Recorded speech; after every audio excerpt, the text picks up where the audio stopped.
ይሄ የሐጅ ሙሉ ፕሮሰስ ከአንድ የተከበረ ቤተሰብ ጋር ሰፊ ቁርኝት አለ። የዛ ቤተሰብን ገድል መታወሻ ለአላህ ሲሉ ደፋ ቀና ያሉ ሰዎች በታሪክ አምድ እንደማይረሱ አላህ ሐጅ ላይ ማህተም አድርጎበታል። የነቢዩላህ ኢብራሂም ቤተሰብ ሐጅ ባጭሩ የኢብራሂም ቤተሰብ ሌጋሲ ታሪካቸው ነው፣ ፋናቸው።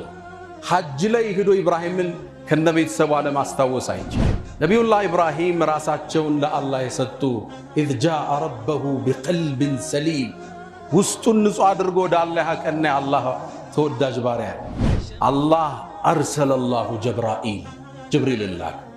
ሰበቡን ጨርሳለች። ከልጇ ጥግ ቁሟል። ከርቀት ስታይ እንግዳ የሆነ ነገር ልጇ አናት ላይ ቁሟል። ደንግጣ መጣች እየሮጠች ስታየው ጅብሪል ነው። መን አንቲ አንቺ ማነሽ አለ። ሀጀራ በጣም አስተዋይ ነበረችን። አና ኡሙ ወለድ ኢብራሂም እኔማ የኢብራሂም የልጁ እናት ነኝ አለ። ሀጀር ነኝ አላለችው። ኢብራሂምን የሰማይ ነዋሪ ያውቁታል። ሰዓት ላይ ሲገባ ያውቁታል። ኢብራሂም ለዲኑ ተፍ ተፍ ሲል ያውቁታል። እኔ የኢብራሂም የልጁ እናት ነኝ አለች። ኢላ መን ተረከኩማ ለማን ተዋችሁ አላት ጅብሪል። ለአላህ ተወን አለችው። ጅብሪል መለሰ ተረከኩማ ኢላ ካፊን ወደሚበቃችሁ ጌታ ነው የተዋችሁ። ነቢዩላህ ኢብራሂም ካዕባን በመገንባት ላይ ያሉ አንድ ኮርነር ላይ ድንጋይ አነሳቸው። ፈለጉ አጡት። እንዴት ያስቀምጡ? አላህ ከሰማይ ሐጀረል አስወድን አመጣላቸው። ነጭ እንደ ወተት እንደ አልማዝ የሚያንጸባርቅ ኢብራሂም ዓለይሂ ሰላም ይህን ድንጋይ ተቀብለው ሐጀረል አስወድ ዛሬ ሄደን እንድንስመው የታዘዝነውን ድንጋይ ካዕባ ኮርነር ላይ ያስቀመጡ። ኢብራሂም ዓለይሂ ሰላም ወተኸዘ አላሁ ኢብራሂም ኸሊለን ጌታቸው አላህ ወዳጅ አድርጎ ይዞታል። ኢብራሂም የዚህ የተከበረ ሌጋሲ ማለት ሐጅ። ጥሪውንም ያቀረቡት እሳቸው ናቸው። ወአዝን ፊናስ ወደ ሰው ተጣራ ተብለዋል። ጌታዬ እንዴት ነው የምጣራው? ድምፄ አጭር ወደ ሰው ልጆች እንዴት አደርሳለሁ አለ። ኢብራሂም ዓለይከ ኒዳ ወዓለይና አልበላግ አንተ ተጣራ ማድረሴኛ ነው አላቸዋል። ያኔ ተጣሩ። ለበይክ ያለች ነፍስ ካዕባን ትረግጣለች። ወመን ለም የስተጢዕ ልውቁፈ ቢዓረፋ فليقف عند حدود الله الذي عرفه عرفه ላይ ሄዶ መቆም ያልተሳካለት ሰው ከአላህ ደንበር ላይ ይቆም ይላል። የአላህ ደንበር አለ፣ ክልሉ አለ፣ የሐራም ገደብ አለ፣ ከሱ ጋር ይቆም ይላል። ومن لم يستطع المبيت بمزدلفة فليبيت على طاعة الله ليقربه ويزلفه مزدلفة ላይ ማደር ካልተሳካልህ በአላህ ዒባዳ ላይ ስትሰግድ ደር ليقربك ويزلفه እንዲያስጠጋ እንዲያቀርብህ ይላል። ومن لم يقدر ذبح هديه بمنى منى ليكو ارد مارق يالتساكالت سو فليذبح هواه ليبلغ المنى سميتون يردو يسميت نطاتون يرغطو ፍላጎቱን ይግጣው። አይን ማየት ትፈልጋለች፣ ቀልብ ብዙ ነገር ይመኛል። ረቀው አለ የተመኘውን ሁሉ አታደርገው። አወ ኩለማ ተሽተሂ ተሽተሪ ሰይድና ዑመር አንድን ሰው አገኙት። የት ይሄድክ ነው አሉ። ወደ መርካቶ። ምን ልታረግ? የሆነ ነገር አሰኘኝና ልገዛ አላቸው። አወ ኩለማ ተሽተሂ ተሽተሪ ሲያሰኝ ትገዛለህ እንዴ? فليذبح هواه ስሜቱን ይረደው ليبلغ المنى ፍላጎት ላይ ትደርሳለህ። الله أكبر كبيرا والحمد لله كثيرا وسبحان الله بكرة وأصيلا. اللهم أنت أحق من ذكر وأحق من عبد وأنصر من ابتغي وأرأف من ملك وأجود من سئل وأوسع من أعطى. أنت الملك لا شريك لك والفرد الذي لا ند لك. كل شيء هالك إلا وجهك لن تطاع إلا بإذنك ولن تعصى إلا بعلمك. تطاع فتشكر وتعصى فتغفر. أقرب شهيد وأدنى حفيظ. حلت دون النفوس وأخذت بالنواصي وكتبت الآثار ونسخت الآجال. والقلوب لك مفضية والسر عندك كعلانية. الحلال ما أحللت والحرام ما حرمت والدين ما شرعت والأمر ما قضيت والخلق خلقك والعبيد عبيدك وأنت الله الرؤوف الرحمن.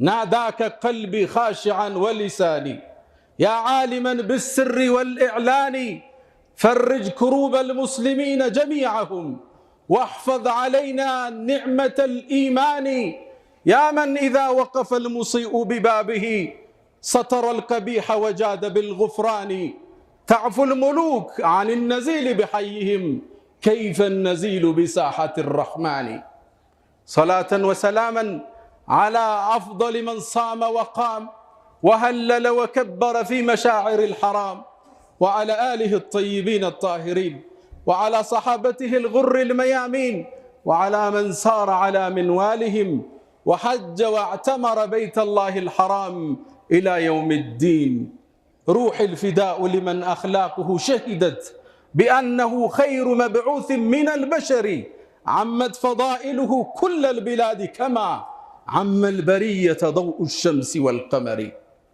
يا أيها الذين آمنوا اتقوا الله حق تقاته ولا تموتن إلا وأنتم مسلمون يا أيها الذين آمنوا اتقوا الله وقولوا قولا سديدا يصلح لكم أعمالكم ويغفر لكم ذنوبكم ومن يطع الله ورسوله فقد فاز فوزا عظيما أيها المسلمون أيها المؤمنون أيها الصائمون القائمون أن هذه الأمة ميمونة مباركة يتوالى عليه نعام الرحمن نعام تلو النعام ونفحاته دائما تشمله والبركات تعمهم دائما والنبي الأكرم يقول في حديثه في كلام يحث أمته قائلا إن لربكم في دهركم نفحات ألا فتعرضوا لها وقد كنا في صيام وقيام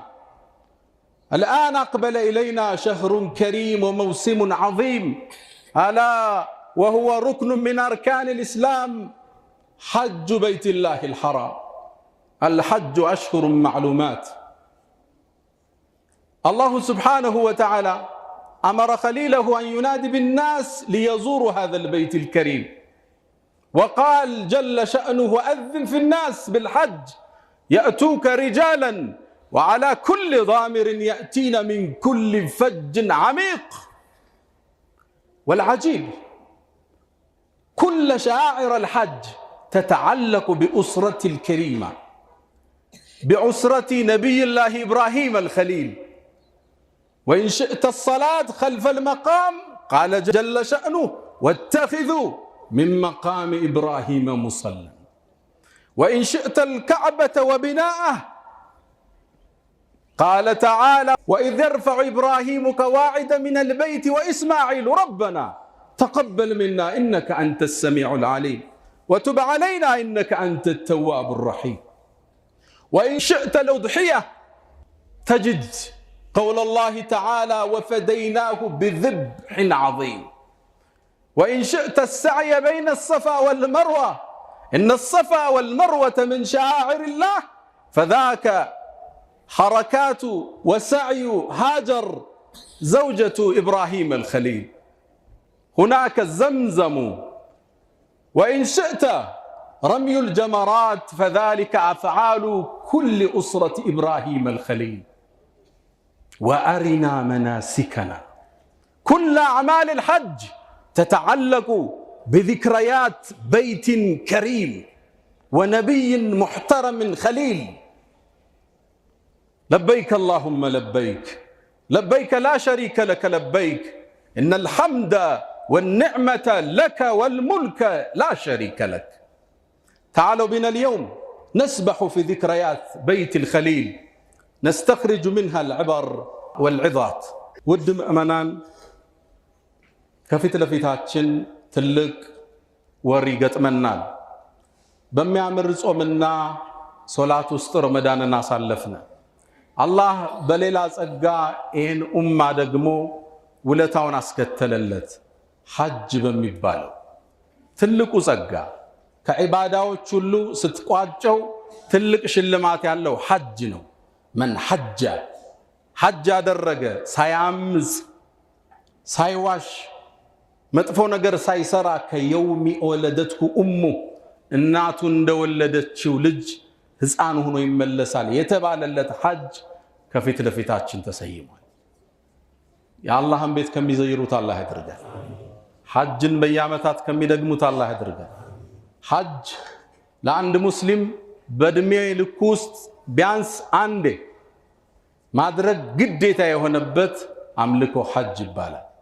ለቻለ ሰው ሊመን استطاع ኢለይሂ ሰቢላ።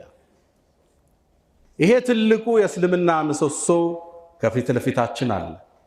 በጣም የሚገርመው ዛሬ ከናንተም ጋር ቆይታ ማድረግ የምፈልገው ይሄ የሐጅ ሙሉ ፕሮሰስ ከአንድ የተከበረ ቤተሰብ ጋር ሰፊ ቁርኝት አለ። የዛ ቤተሰብን ገድል መታወሻ ለአላህ ሲሉ ደፋ ቀና ያሉ ሰዎች በታሪክ አምድ እንደማይረሱ አላህ ሐጅ ላይ ማህተም አድርጎበታል። የነቢዩላህ ኢብራሂምን ቤተሰብ ነቢዩላህ ኢብራሂም ራሳቸውን ለአላህ የሰጡ إذ جاء ربه بقلب سليم ውስጡን ንጹህ አድርጎ ወደ አላህ ያቀና አላህ ተወዳጅ ባሪያ በደረጃ የኛው ነብይ ቢሆኑ እንጂ የሚቀድሙት የሉ። በሁለቱ ላይ የአላህ ሰላትና ሰላም ይስፈን። እኔ የአላህ ትልቅ ባለሟል ወዳጅ የርሳቸውን ገድል ሐጅ ውስጥ እናገኘዋለን። ሐጅ ባጭሩ የኢብራሂም ቤተሰብ ሌጋሲ ነው፣ ታሪካቸው ነው፣ ፋናቸው ነው። ሐጅ ላይ ሄዶ ኢብራሂምን ከነቤተሰቡ ለማስታወስ አይቻልም። የካዕባን ግንባታ ብንመጣ እንደምታውቁት ካዕባ የተገነባው ድሮ ነው፣ በመላእካን ነው። ከዛም በታሪክ አምድ ፈረሰ። ከፊሎቹ የተፍሲር ምሁራኖች የነቢዩላህ ኑህ ጡፋን ሲመጣ ነው የፈረሰም ያሉ አሉ። ለሁሉም ኢብራሂምን ልጃቸውን ካዕባን በድሮ መሰረት ላይ ጣሉት አላቸው። ወኢዝ የርፈዑ ኢብራሂሙ ቀዋዒደ ሚነል በይት ወኢስማዒሉ። እንዴት የሚያምር አንቀጽ ነው! አባትና ልጅ የአላህን ዲን ለማቆም የአላህን ቤት ለመስራት የምእመናንን የሚጠውፉትን ቤት ለመገንባት ሲሳተፉ እንዴት የሚያምር ቤተሰብ ነው! ذريቱን بعضها من بعض። ኢብራሂምና እስማዒል ልጃቸው አብሯቸው ዱብ ዱብ እያለ ካዕባን መገንባት ጀመሩ። ረበና ብዬ ገነቡ።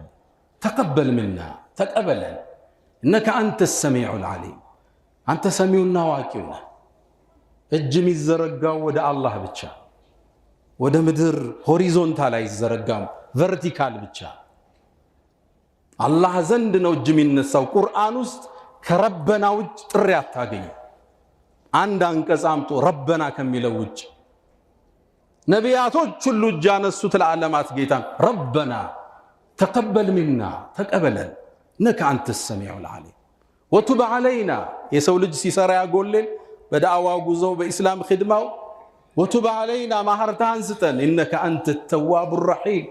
የካዕባ ግንባታ የዛ የተከበረ ቤተሰብ አሻራ። ነቢዩላህ ኢብራሂም ካዕባን በመገንባት ላይ ያሉ አንድ ኮርነር ላይ ድንጋይ አነሳቸው። ፈለጉ፣ አጡት። እንዴት ያስቀምጡ? አላህ ከሰማይ ሐጀረል አስወድን አመጣላቸው። ነጭ እንደ ወተት እንደ አልማዝ የሚያንጸባርቅ።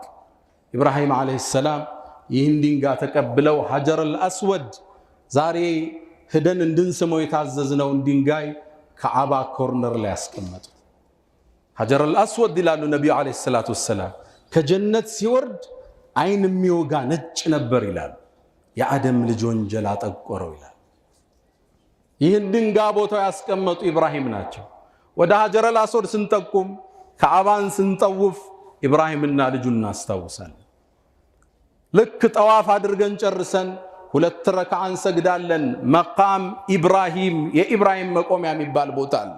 አሁን ድረስ የግራቸው ፋና አልጠፋም የሚባልለት እሱ ጀርባ ሄደን እንቆማለን። በቁርአን ታዘናል። ወተኺዙ ሚን መቃሚ ኢብራሂም ሙሰላ። ኢብራሂምም ይቆምበት ከነበረበት ቦታ ላይ ሶላትን አድርጓል። አላህ ኢብራሂም ይቆሙበት ድንጋይ ምንድነው? አዎ ካዕባ ሲታነጽ የካዕባ ዲዛይን እንዳይበላሽ አርክቴክቱን ያዩበት የነበረ አንድ ድንጋይ ነበር። እሱ ቦታ ላይ ቁመው የኢስላምን ግንብ ይመለከቱበት የነበረው የኡማውን ኮርነር ያስተውሉበት የነበረ ቦታ ላይ እንድንሰግድ ታዘዘ።